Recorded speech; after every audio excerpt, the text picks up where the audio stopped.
The bitter Windrush blues, the oozing global scandal. A news report. Out of the outflowing hatred of the hard, cold heart, the poison oozed and poured into the twisted mind. And from there it oozed and fell like heavy thudding drops of blood onto white paper and green paper, and eventually oozed into a toxic policy written by a cruel hand to govern the land. And then it oozed into an odious law, complete with teeth and fangs and talons and claw. And then it oozed out of the Home Office and into the kingdom and crushed the vulnerable and slashed the innocent and separated the suckling from the dad and the mom. The twisted mind thought no one would care about these nobodies from the West Indies, and that racism would ensure indifference. But people cared, even the crying baby cared.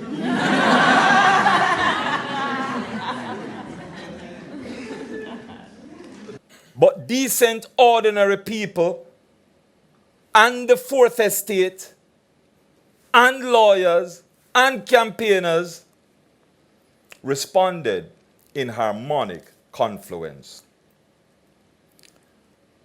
So the scandal oozed into the broadsheets and the tabloids and oozed into the TV news. And this is the tragic story of the bitter Windrush blues. All right, Act 1. The ooze of use. Let's call it a letter to the Commonwealth. That is, wealth common, only to the very few, taken ruthlessly by stealth from the many. We came not of our own desire, but instead by invitation. The Third Reich can wreak havoc on a battle-tired nation. The infrastructure and social services were in a state of destruction. And though victorious in combat, there was a quiet destitution. So we answered the call to rebuild country. Serving in the war was already in our history. Etched in our memory, the mark for tyranny. Some refer to it as transatlantic slavery. And more lately, police brutality, suspicious death in custody, inequality, inequity, iniquity. Yet we made great sacrifice to leave our home.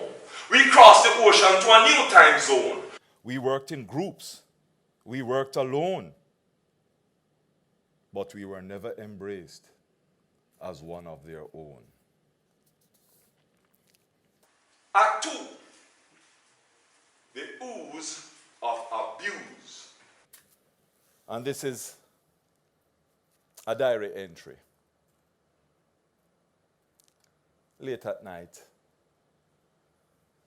written by candlelight.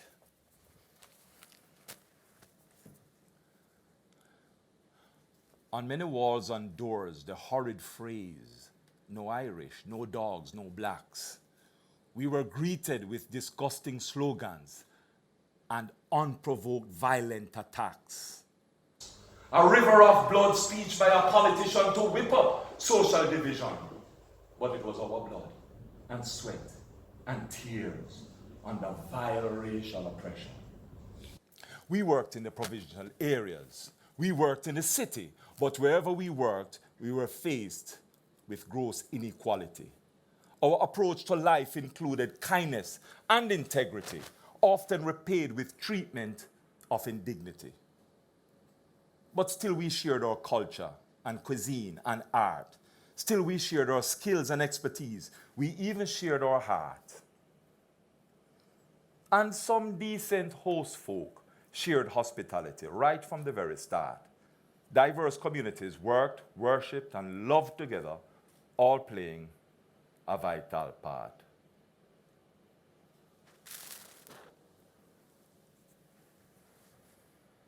Act 3, the ooze of accused, a polemic publication. This is our book launch.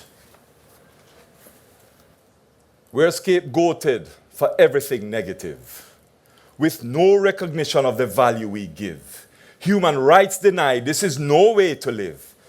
Reducing our numbers, now their primary motive. A reduction from the hundreds of thousands to the tens of thousands. A twisted mantra duping the voters into the illusion of sunlit uplands. They set out to marginalize and expel. That is how we became their low-hanging fruit. A hostile policy against the community, affecting women, men, the elderly, and the youth. We're low-hanging, but hung high from a tree. That part of our history is mute, but we still hear the voice of Billie Holiday wailing a strange and bitter fruit. Go home, the message on their billboard vans, which they sent into the community, resulting in deep distress to people from every culture, causing a communal calamity. Act 4, the ooze of refuse, a public protest. A government's primary duty is to protect its people. A government's primary duty is to protect its people. But we were not counted as under the steeple. But we were never counted as under the steeple. So we were deported, detained, denied social services and health care. Such a venomous and toxic environment when leaders rule with fear. Trauma resulted, death resulted, mental illness and suicide, displacement, dispossession and chronic depression. Heartlessly, identity denied. We must override. If you agree, say aye. Aye. If you agree, say aye. Aye. The aye and ayes have it.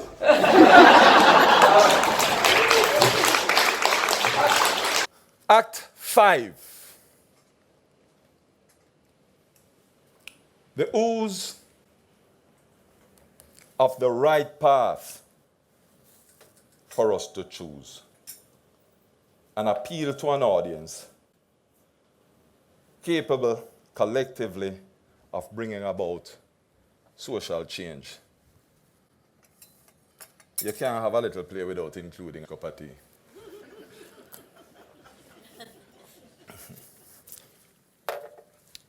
Those who campaign and govern in fear will eventually lose. The battle for social justice is already won, so you might as well choose. We can choose equal opportunity and justice for all. We can choose to stand up together, to stamp out hate, and together we can stand tall. We can employ the power of love and treat all our neighbors good. We can commit to the golden rule because we really know we should. I know that what we need is a revolution. A revolution of the heart and the mind and the inner human. The millennium bug was never the problem. It was always the old program. That status quo is oppressive to almost everyone. The system needs to change. The hand of justice is near. And while mercy tarry, we need to start care. So make we eradicate from society all fear and all hate and all the isms and the schisms that we shouldn't tolerate. And then we build a new community, including everyone, celebrating all the people of a blessed kingdom. Thank you very much.